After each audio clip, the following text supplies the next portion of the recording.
10واں سبق: گستاخانہ تہمتیں، مظلومیت امام علیہ السلام کا ایک اور نمونہ۔ شاید آپ نے بھی ایسے افراد کو دیکھا ہوگا جن کے ذہن میں امام زمانہ علیہ السلام کا وجود مقدس اس شخص کی طرح ہے جو شمشیر بے کف اور خون کی ندیاں بہاتا ہو اور گردنوں کو کاٹتا اور پشت کے پشت لگاتا ہوا ہو۔ اس سے بڑھ کر افسوس کی بات تو یہ ہے کہ ایسے افراد اپنی طرز فکر اور کھلی ہوئی گمراہ ذہنیت کو دوسروں تک بھی منتقل کرتے رہتے ہیں اور حضرت علیہ السلام کی مہربان ذات اور عدالت مآب شخصیت کو لوگوں کے ذہنوں اور فکروں میں مخدوش کر دیتے ہیں اور قوم و ملت کے ایک بڑے طبقے کو آپ کے پر برکت ظہور سے خوف زدہ کر کے آپ کے ظہور کے لیے دعا کرنے سے منصرف کر دیتے ہیں۔ یہ بات بہت بڑی جفا ہے اس شخصیت پر جس کا وجود سراسر مہر و محبت و شفقت و رحمت ہے۔ حتیٰ بعض متدین افراد بھی مزاحاً یا عدم توجہ کی بنا پر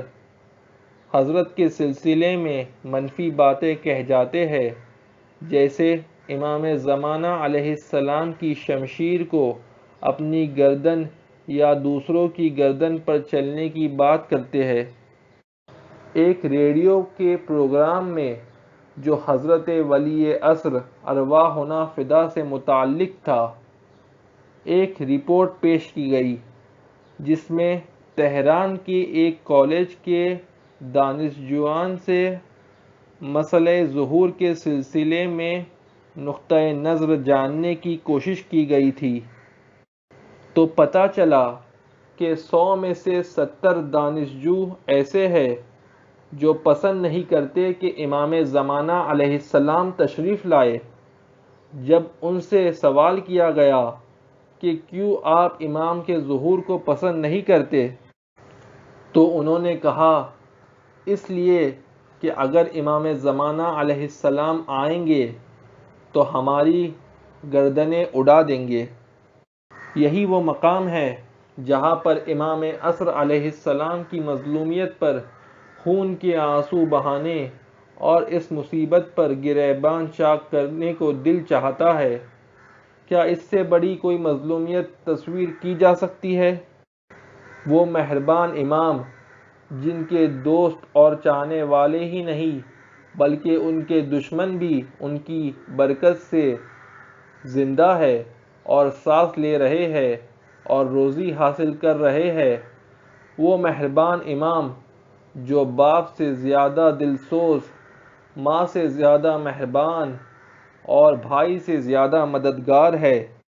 وہ مہربان امام جن کے بارے میں معلوم ہے کہ ان کے آنے کے بعد کسی یتیم کی آنکھوں میں آنسو نہ ہوگا، کوئی بھوک سے نہیں مرے گا، کوئی درد سے نہیں تڑپے گا، کوئی قید میں نہیں رہے گا، قرض دار اپنے قرض ادا کرنے سے عاجز نہیں رہے گا، کسی مفلس کو سڑک پر سونا نہیں پڑے گا، دسترخوان بغیر روٹی کے نہیں رہے گی۔ وہ مہربان امام جو مظلومین کی طرف سے انتقام لینے والا اور تاریخ کے ستائے ہوئے لوگوں کی حمایت کرنے والا ہے، وہ امام جن کا وعدہ ہے اگر اب تک ان کی شمشیر برق رفتار کے بارے میں ہی گفتگو کرتے چلے آئے ہیں تو ہمیں چاہیے کہ بارگاہ خداوندی میں توبہ و استغفار کریں کہ مصیبتوں کو ختم کریں گے، تکلیف کو دور فرمائیں گے اور بے سر و سامان کے امور انجام دیں گے۔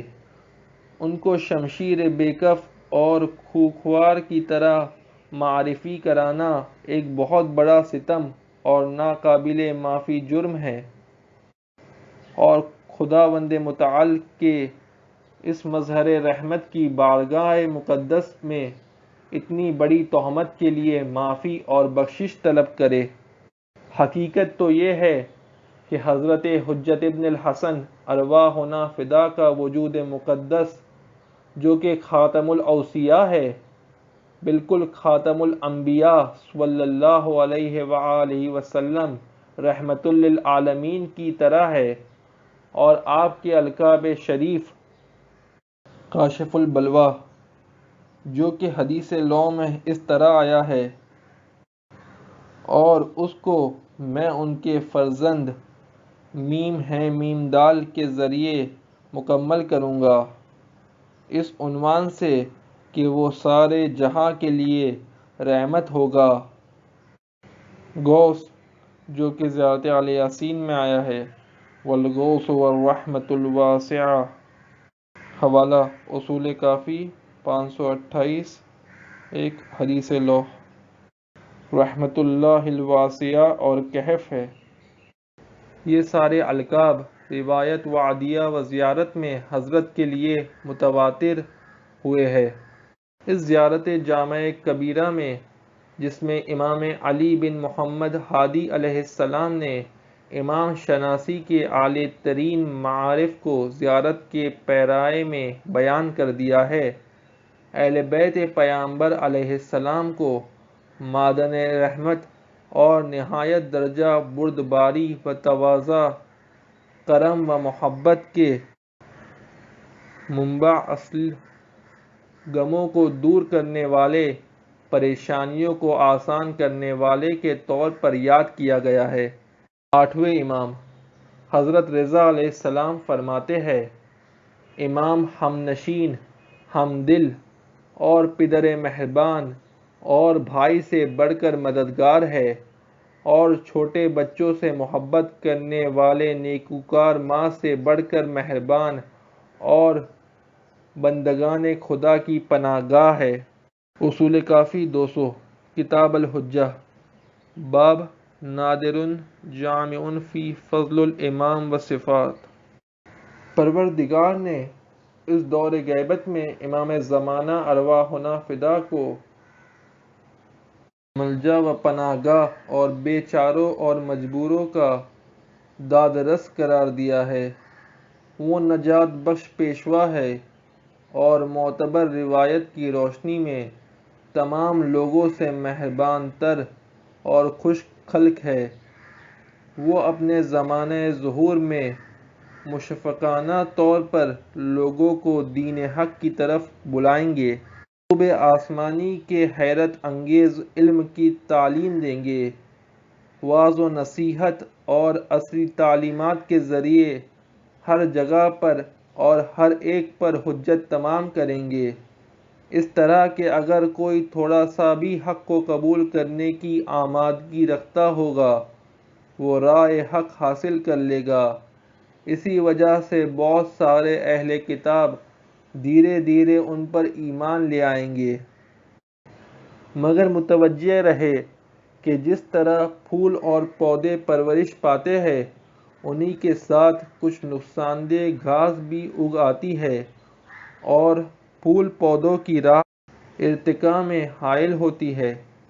جن کو اکھاڑ پھینکنا بہت ضروری ہوتا ہے۔ ایسا کرنا سوائے تیغ عدالت الہی کے ممکن نہیں ہے، کیونکہ جب عدالت کرسی نشین ہوگی تو ظلم نیست و نابود ہو جائے گا، تاکہ مظلومین و ستم دیدہ تاریخ راحت کی سانس لے سکے۔ ظالموں کا وہ گروہ جو کسی بھی طرح راہ مستقیم پر نہیں آتا، نصیحت قبول نہیں کرتا، اور کوئی بھی حربہ ان کی اصلاح میں مؤثر نہیں آ رہا، تو ان کو راستے سے ہٹا دینا ضروری ہو جاتا ہے۔ کیا کبھی آپ نے سوچا ہے کہ کیوں آپ کے وجود مقدس کو طاؤس اہل بہشت، حوالہ بحار الانوار، جلد 51، صفحہ 91 کے نام سے یاد کیا جاتا ہے؟ شاید اس تشبیہ کی ایک لطافت یہ ہے کہ جب طاؤس اپنے پر کھول کر سامنے آتا ہے تو نظروں کو مبہوت کر دیتا ہے۔ حضرت علیہ السلام بھی ظہور فرمائیں گے تو اپنے ملکوتی وجود اور اپنی الہی سیرت سے دیکھنے والے کو مبہوت اور عقلوں کو متحیر کر دیں گے۔ زیارت امام زمانہ ارواحنا فدا کے بعض حصوں میں پڑھتے ہیں: دلوں کے بہار اور دنوں کی طراوت پر سلام۔ دعائے عہد میں بھی ہم خداوند عالم سے چاہتے ہیں کہ خدایا اس کے ہاتھوں سے اپنے شہروں کو آباد کر دے اور اپنے بندوں کو سچی زندگی بخش دے۔ امام بہار دل و جان اور باعث طراوت و شادبی اور چشمہ حیات ہے، اور انسان کی اصلی طبیعت و حیات ان کے ظہور مبارک سے آشکار ہو جائے گی، اور وہی وہ موقع ہوگا کہ جب ہر ایک زندگی اور راحت کی اصلی مزہ چکھے گا۔ اور واقعاً اگر ایسا ہے تو آج جس طرح ہم زندگی گزار رہے ہیں اور اس سے دل کو خوش کر رہے ہیں وہ کیا ہے؟ ہمیں یقین کرنا چاہیے کہ ابھی تک ہم ان نعمتوں سے واقف ہی نہیں ہیں جو آپ کے ظہور کے بعد عالم ہستی میں ملنے والی ہے، اور ہم جانتے ہی نہیں کہ اس یوسف گم شدہ عالم کے تمام ضرورتوں کو پورا کرنے والے ہاتھوں سے تمام نیکیاں، خیرات، برکات و کمالات اور حسن و جمال انسان کو بطور تحفہ ملنے والی ہے، اور حضرت کے ظہور مسعود پر انسان کو ایمان اور آسائش و امن کا ایسا تحفہ ملنے والا ہے جس کے تصور سے بھی ذہن انسانی عاجز ہے۔ ذرا مندرجہ روایت پر غور کیجیے۔ پیغمبر اکرم صلی اللہ علیہ وآلہ وسلم فرماتے ہیں: مہدی کے زمانے میں میری امت ایسی نعمتوں سے بہرہ مند ہوگی جس کی نظیر نہ دیکھی گئی ہوگی۔ حوالہ منتخب العصر 473۔ میں تم کو مہدی علیہ السلام کی بشارت دیتا ہوں جو لوگوں کی طرف بھیجا جائے گا، اور زمین و آسمان میں رہنے والے اس سے راضی و خوشنود رہیں گے۔ حوالہ جامع احادیث الاشیاء 34۔ تمام امتیں اس کے ذریعے پناہ آ جائے گی، جیسے کہ شہد کی مکھیاں اپنے ملکے سے پناہ حاصل کرتی ہے۔ وہ عدالت کو پوری دنیا میں عام کر دے گا، یہاں تک کہ صدر اسلام کی اس میں چمک و دمک واپس آ جائے گی۔ وہ کسی سوئے ہوئے کو بلا وجہ جھنجھوڑ کر نہیں اٹھائے گا اور کسی کا ناحق خون نہیں بہائے گا۔ حوالہ منتخب العصر 478۔ لوگوں کے دلوں کو عبادت و اطاعت سے آشکار کرے گا، عدالت کا دامن ہر جگہ پھیلا ہوا ہوگا، خدا اس کے ذریعے جھوٹ کا قلعہ کما کر دے گا، درندگی و ستمگری کی خوف نہ ہو جائے گا، اور ذلت و خواری کا طوق لوگوں کی گردن سے نکال دیا جائے گا۔ حوالہ بحار الانوار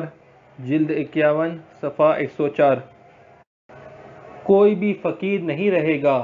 لوگ صدقہ دینے کے لیے ضرورت مند کی جستجو کریں گے مگر پا نہ سکیں گے۔ جس کو بھی مال پیش کرنا چاہیں گے وہ کہے گا میں ضرورت مند نہیں ہوں۔ حوالہ مسند احمد جلد 2 صفحہ 53۔ حوالہ بحار الانوار جلد 52 صفحہ 304۔ پرندے اپنے آشیانوں میں چہچہا رہے ہوں گے، مچھلیاں پانی میں اٹھکیلیاں مکرتی ہوں گی،